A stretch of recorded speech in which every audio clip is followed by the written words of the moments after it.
नमस्कार, welcome to the channel BEd की पाठशाला। Relevance of Vedic period education in modern education के अंदर हम लोगों ने लास्ट क्लास में बात की थी रिलैक्स्ड एटमॉस्फेयर के बारे में, शांत वातावरण के बारे में। हमने जाना था कि शांत वातावरण, रिलैक्स्ड एटमॉस्फेयर का एक स्टूडेंट के जीवन में क्या महत्व है। एक शांत वातावरण या रिलैक्स्ड एटमॉस्फेयर अगर स्टूडेंट को मिलता है तो वह जीवन में किन चीज़ों पर अपने ध्यान को अच्छे से केंद्रित कर सकता है। आज हम लोग पढ़ेंगे सब्जेक्ट ऑफ स्टडी, अध्ययन के विषय। तो आज का हमारा टॉपिक है अध्ययन के विषय या सब्जेक्ट ऑफ स्टडी। स्टार्ट करने से पहले मैं एक रिक्वेस्ट कर दूं, अगर वीडियो आपको हेल्पफुल लगे तो वीडियो को लाइक करें, शेयर करें, चैनल को सब्सक्राइब करें और अगर आपको कोई क्वेश्चन अराइज होता है तो आप वीडियो के कॉमेंट सेक्शन में पूछ सकते हैं, आपको रिप्लाई किया जाएगा। तो चलिए शुरू करते हैं। सब्जेक्ट ऑफ स्टडी, अध्ययन के विषय। प्राचीन समय में जो अध्ययन के विषय थे उनसे अभी आधुनिक शिक्षा में जो अध्ययन के विषय हैं उनको कंपेयर किया गया। उनको कंपेयर करने के उपरांत यह देखा गया जो संस्कृत विषय है, जो संस्कृत सब्जेक्ट है, उसकी उपेक्षा की गई। उसके बारे में ही बातें हम लोगों ने की है। तो आइए जानते हैं। In modern Indian education many subjects were given place but Sanskrit was almost completely neglected. Modern education system में, मॉडर्न इंडियन एजुकेशन सिस्टम में अधिकांश सभी विषयों को जगह मिली, परंतु संस्कृत को वह जगह नहीं मिल पाई जो उसे मिलनी चाहिए थी, क्योंकि प्राचीन समय में संस्कृत विषय का बहुत महत्व था। इसलिए ऐसा कहा गया है कि आधुनिक भारतीय शिक्षा में अनेक विषयों को स्थान दिया गया, लेकिन संस्कृत की प्रायः पूर्ण उपेक्षा की गई। मतलब Sanskrit was almost completely neglected, Sanskrit पर ध्यान ही नहीं दिया गया। जानते हैं कि प्राचीन समय में संस्कृत विषय का इतना महत्व क्यों था। Sanskrit language and literature have such priceless treasures of peace, humanity and universal brotherhood that it should be an integral part of the curriculum of all countries, not only of India.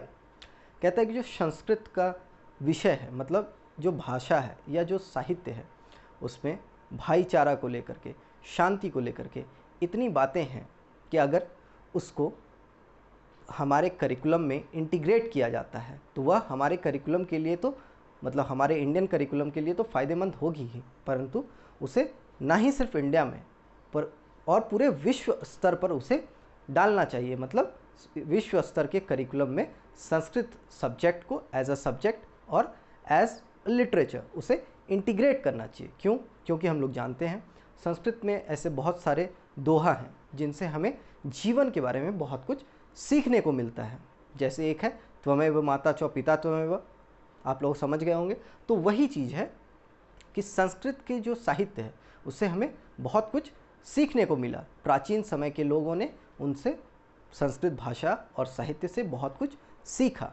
तो अगर आज के समय में अगर मॉडर्न एजुकेशन में भी संस्कृत भाषा एज अ सब्जेक्ट और एज अ लिटरेचर को इंटीग्रेट किया जाता है तो हमें अभी के समय में बहुत कुछ सीखने को मिल सकता है। वही बातें हैं कि संस्कृत भाषा और साहित्य में शांति, मानवता और विश्व बंधुत्व की ऐसी अमूल्य निधि है कि इसे भारत ही नहीं सभी देशों के पाठ्यक्रम का अभिन्न अंग होना चाहिए। मतलब संस्कृत हर देश में होनी चाहिए, संस्कृत की पढ़ाई हर देश में होनी चाहिए।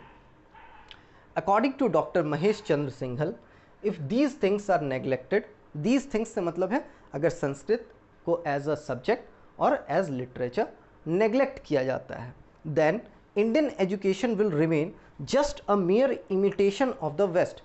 अगर संस्कृत की भाषा को और संस्कृत के साहित्य को नेग्लेक्ट किया जाता है, उसकी अगर उपेक्षा की जाती है, तो इंडियन एजुकेशन क्या हो जाएगा? सिर्फ एक, मतलब समझिए कि कॉपी हो जाएगा वेस्ट का। मतलब जो हम लोग का पाश्चात्य संस्कृति है सिर्फ उसको ही हम लोग कॉपी कर रहे हैं, हमारी उसमें कोई भी मौलिकता, मतलब ओरिजिनलिटी नहीं रहेगी। Then Indian education will remain just a mere imitation of the West in which there will be no glimpse of originality. इससे यह समझ में आता है कि संस्कृत भाषा और साहित्य का बहुत महत्व है हमारे जीवन में। तो इसको पढ़ के हमें क्या समझ में आता है कि संस्कृत एज अ भाषा, मतलब Sanskrit as a language and Sanskrit as a literature को हमारे अभी मॉडर्न इंडियन एजुकेशन सिस्टम में इम्प्लीमेंट और इंटीग्रेट करना चाहिए। तो आज हम लोगों ने पढ़ा सब्जेक्ट ऑफ स्टडी, अध्ययन के विषय। Thank you.